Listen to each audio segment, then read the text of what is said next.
Breaking news చూస్తున్నాం. RBI మాజీ governor Raghuram Rajan Congress పార్టీలో చేరతారనే ప్రచారం సాగింది. ఇక ఈ అంశంపైన ఆయన ఓ ఇంటర్వ్యూలో స్పందించారు. తాను రాజకీయాల్లోకి రావడం తన భార్యకు కుటుంబానికి ఇష్టం లేదని అన్నారు.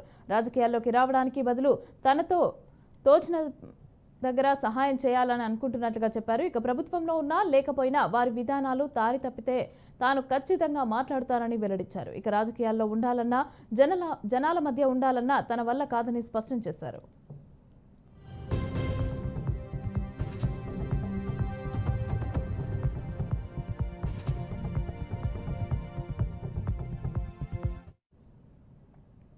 రాహుల్ గాంధీ చాలా తెలివైనవాడని, ధైర్యవంతుడని రఘురాం రాజన్ ప్రశంసించారు. ఇక నాయనమ్మను, తండ్రిని కోల్పోయిన కుటుంబం గురించి తక్కువ చేసి మాట్లాడవద్దని అన్నారు.